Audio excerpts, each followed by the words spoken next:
Hello everyone, welcome to Physics Pep Talk. ಈ ವಿಡಿಯೋದಲ್ಲಿ ನಾವು ಲೆನ್ಸ್ ಮೇಕರ್ಸ್ ಫಾರ್ಮುಲಾನ ಡಿರೈವ್ ಮಾಡೋಣ. This is one of the important derivation that comes under refraction by a lens. Here we will consider a thin double convex lens which is having the two refracting surface. First refracting surface na ನಾವು ABC ಅಂತ consider ಮಾಡ್ಕೊಂತೀವಿ. Second refracting surface na ADC ಅಂತ consider ಮಾಡ್ಕೊಂತೀವಿ. And here N2 represents the refractive index of the lens and N1 represents the refractive index of the surrounding medium. Here you can observe that there is a line that is passing through point B, D and optic center. We call that line as a principal axis.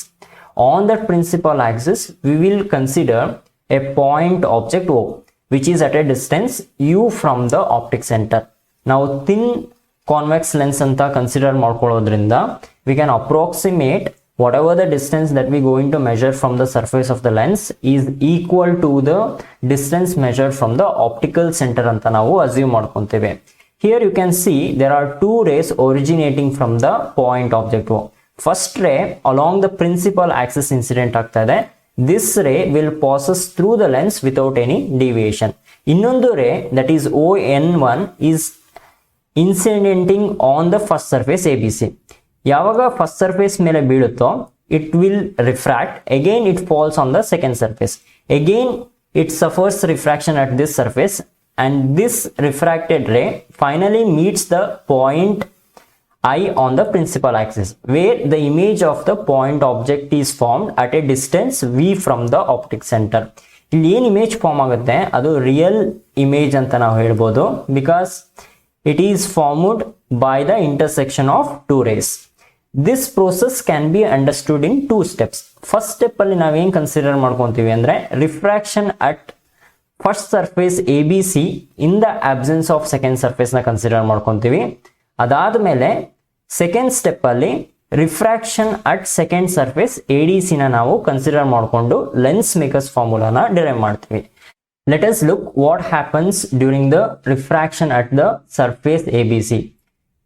For the surface ABC, in the absence of the second surface, the medium to the right of this surface we considered it as N2.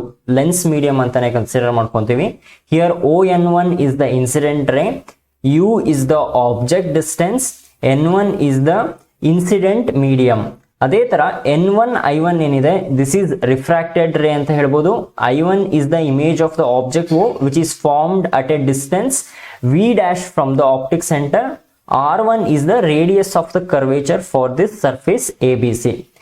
ಹಿಂದಿನ ಒಂದು ವಿಡಿಯೋದಲ್ಲಿ ನಾವು refraction at spherical surface ಫಾರ್ಮುಲಾನ derive ಮಾಡಿವಿ. That is N2 by V minus N1 by U is equal to N2 minus N1 divided by R ಅಂತ. ಈ ಒಂದು ಫಾರ್ಮುಲಾನ ಈ ಒಂದು ಕೇಸ್ಗೆ ನಾವು ಅಪ್ಲೈ ಮಾಡೋಣ. ಜನರಲ್ ಫಾರ್ಮ್ ಅಲ್ಲಿ ಬರ್ಕೊಂತೀನಿ ಇದನ್ನ.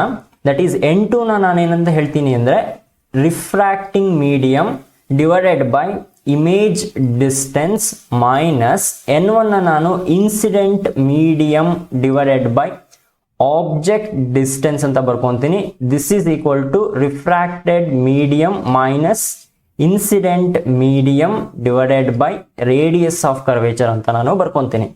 ಇಲ್ಲಿ ಇನ್ಸಿಡೆಂಟ್ ಮೀಡಿಯಂ ಏನಿದೆ, that is incident medium is N1, refracted medium ಏನಾಗಿದೆ that is N2, object distance ಏನಾಗಿದೆ ದಟ್ ಈಸ್ U ಇದೆ, ಇಮೇಜ್ ಡಿಸ್ಟೆನ್ಸ್ ಏನಾಗಿದೆ ದಟ್ ಈಸ್ V ಡ್ಯಾಶ್ ಇದೆ.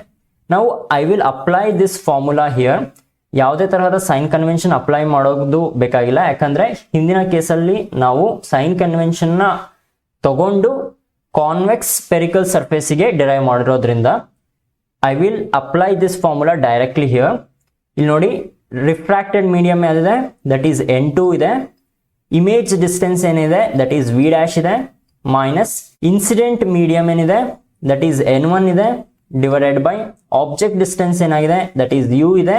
This is equal to refracted medium that is N2, incident medium that is N1 divided by radius of curvature ಏನಾಗಿದೆ for this surface is R1. Call this as an equation number 1. ಇವಾಗ refraction at second surface ಅನ್ನ ನೋಡೋಣ. For refraction at second surface this image ಏನ್ form ಆಗಿತ್ತು, this will act as an virtual object and object distance ಏನಾಗಿರುತ್ತೆ we dash ಆಗಿರುತ್ತೆ. ಇಲ್ಲಿ ನೋಡಿ, this is the incident ರೇ. ಪ್ರೊಜೆಕ್ಟ್ ಮಾಡಿದಾಗ ನಮಗೆ ಎಲ್ಲಿ ಬರ್ತಾ ಇದೆ, ಆಬ್ಜೆಕ್ಟ್ ಇಲ್ಲಿದೆ ಅಂತ ಗೊತ್ತಾಗ್ತದೆ. ಅಂದ್ರೆ ಇದನ್ನ ನಾನೇಂತ ಹೇಳ್ಬೋದು, ವರ್ಚುವಲ್ ಆಬ್ಜೆಕ್ಟ್ ಅಂತ ಹೇಳ್ಬೋದು, which is at A distance we dash ಅಂತ ಹೇಳ್ಬೋದು. ಇದು ಹಿಂದಿನ ಕೇಸಲ್ಲಿ ಇಮೇಜ್ ಡಿಸ್ಟೆನ್ಸ್ ಆಗಿತ್ತು, ಇವಾಗ ಏನಾಗುತ್ತೆ, ಇದು ಆಬ್ಜೆಕ್ಟ್ ಡಿಸ್ಟೆನ್ಸ್ ಆಗುತ್ತೆ. After refraction at this surface, this refracted ray meets the principal axis at I, which is at a distance v from the optic center. ಈ ಒಂದು ಸರ್ಫೇಸ್ ಗೆ ರೇಡಿಯಸ್ ಆಫ್ ಕರ್ವೇಚರ್ ಏನಿದೆ, that is R2 ಇದೆ. Again ಈ ಒಂದು ಫಾರ್ಮುಲಾನ ಈ ಒಂದು surface ಗೆ ನಾವು ಅಪ್ಲೈ ಮಾಡ್ತೀವಿ. ಇಲ್ಲಿ ಇನ್ಸಿಡೆಂಟ್ ಮೀಡಿಯಂ ಯಾವ್ದಿದೆ, ಇನ್ಸಿಡೆಂಟ್ ಮೀಡಿಯಂ ಆಗಿರುವಂಥದ್ದು N2 ಇದೆ, ಮತ್ತೆ ರಿಫ್ರಾಕ್ಟೆಡ್ ಮೀಡಿಯಂ ಏನಾಗಿದೆ, ದಟ್ ಈಸ್ N1 ಇದೆ. ಆಬ್ಜೆಕ್ಟ್ ಡಿಸ್ಟೆನ್ಸ್ ಏನಾಗಿದೆ, ದಟ್ ಈಸ್ ವಿ ಡ್ಯಾಶ್ ಇದೆ. ಇಮೇಜ್ ಡಿಸ್ಟೆನ್ಸ್ ಏನಿದೆ, ದಟ್ ಈಸ್ ವಿ ಇದೆ. ಇವಾಗ ಫಾರ್ಮುಲಾ ಅಪ್ಲೈ ಮಾಡಿದ್ರೆ ಏನ್ ಬರುತ್ತೆ, refracted medium that is N1 divided by image distance V ಇದೆ, minus incident medium that is N2 divided by object distance that is V dash. This is equal to refracted medium that is N1 minus incident medium is N2 divided by radius of curvature ಈ ಒಂದು surface ಗೆ R2 ಅಂತ ಬರೀತೀವಿ. ಈ ಒಂದು equation ಅನ್ನು ನಾನು ಯಾವ ತರ ಬರ್ಕೊಬಹುದು ಅಂದ್ರೆ, N1 by V minus N2 by V dash is equal to minus common ತಗೊಂಡ್ರೆ ಏನ್ ಬರುತ್ತೆ, N2 minus N1 divided by R2 ಅಂತ ಬರುತ್ತೆ. Call this as equation number 2. Now add equation 1 and 2. Equation 1 and 2 na add ಮಾಡೋಣ. That is N2 divided by V dash minus N1 divided by U plus N1 divided by V minus N2 divided by V dash is equal to N2 minus N1 divided by R1 plus of minus of N2 minus N1 divided by R2 ಅಂತ ಬರುತ್ತೆ. This implies that ಇಲ್ಲಿ ನೋಡಿ, N2 by V dash cancel ಆಗುತ್ತೆ. We left out with N1 divided by V minus N1 divided by U is equal to ಈ ಎರಡು term ಅಲ್ಲಿ N2 minus N1 ಅನ್ನ common ತಗೊಂಡ್ರೆ ನಮ್ಗೆ ಏನ್ ಬರುತ್ತೆ, 1 by R1. ಇಲ್ಲಿ ಮೈನಸ್ ಸೈನ್ ಇರೋದ್ರಿಂದ ಅದನ್ನ ಬರ್ಕೊಂತೀನಿ, ಮತ್ತೆ 1 by R2 ಅಂತ ಇದೆ. ದಿಸ್ ಇಂಪ್ಲೈಸ್ ದಟ್ ಇವಾಗ N1 ನ ಕಾಮನ್ ತಗೊಂಡ್ರೆ ಈ ಎರಡು ಟರ್ಮ್ ಅಲ್ಲಿ 1 by V minus 1 by U is equal to N2 minus N1 into 1 by R1 minus 1 by R2 ಅಂತ ಬರುತ್ತೆ. This implies that 1 by V minus 1 by U is equal to N2 minus N1 divided by N1 into 1 by R1 minus 1 by R2 ಅಂತ ಬರುತ್ತೆ. ಇವಾಗ ಒಂದು object ಅನ್ನ infinite distance ಅಲ್ಲಿ ಇಟ್ರೆ the image will be formed at the focal point. ಇಲ್ಲಿ lens ಅಂತ consider ಮಾಡ್ಕೊಂಡ್ರೆ ಎರಡು ಫೋಕಲ್ ಪಾಯಿಂಟ್ ಬರುತ್ತೆ, ಫಸ್ಟ್ ಫೋಕಲ್ ಪಾಯಿಂಟ್ ಮತ್ತೆ ಸೆಕೆಂಡ್ ಫೋಕಲ್ ಪಾಯಿಂಟ್ ಅಂತ ಬರುತ್ತೆ. The distance from the first focal point to the optical centre ಏನಿರುತ್ತೆ is equal to the distance from the second focal point to the optical centre. ಅದರಿಂದ V is equal to F ಅಂತ ನಾನು consider ಮಾಡ್ಕೊಂಡಿದ್ದೀನಿ. ಇದನ್ನ apply ಮಾಡಿದ್ರೆ above equation ಅಲ್ಲಿ ನಮ್ಗೆ ಬರುತ್ತೆ 1 by f minus 1 by infinity ಏನಾಗಿರುತ್ತೆ 0 ಆಗಿರುತ್ತೆ, ಅದನ್ನ ಬರ್ಕೊಳಕ್ ಹೋಗೋದಿಲ್ಲ. That is N2 minus N1 divided by N1 into 1 by R1 minus 1 by R2 ಅಂತ ಬರುತ್ತೆ.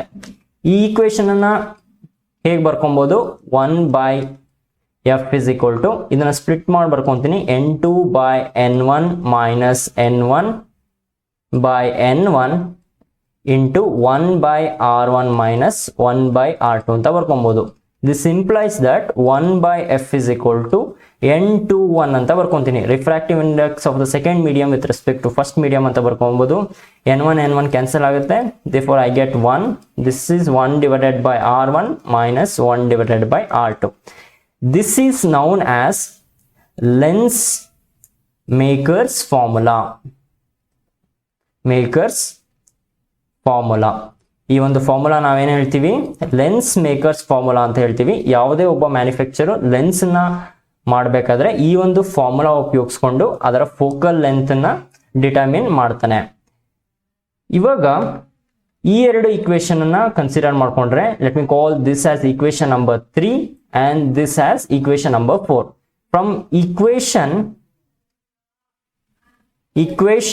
3 and 4 we can write 1 by v minus 1 by u is equal to 1 by f ಅಂತ ನಾವು ಬರ್ಕೊಬಹುದು. this is Lenz formula ಅಂತ ಹೇಳ್ತಾರೆ. that is thin lens formula ಅಂತ ನಾವು ಕರಿಬಹುದು. is next derivation, that is combination of thin lens ಅಲ್ಲಿ ಈ ಒಂದು ಫಾರ್ಮುಲಾ ಉಪಯೋಗಿಸಿಕೊಂಡು ನಾವು ಡಿರೈವ್ ಮಾಡ್ತೀವಿ. That's it for this video guys. I'm your teacher Mukund. If you like our efforts, please do subscribe, like, share and comment. I will meet you in the next video. Until then, have a nice day. Bye.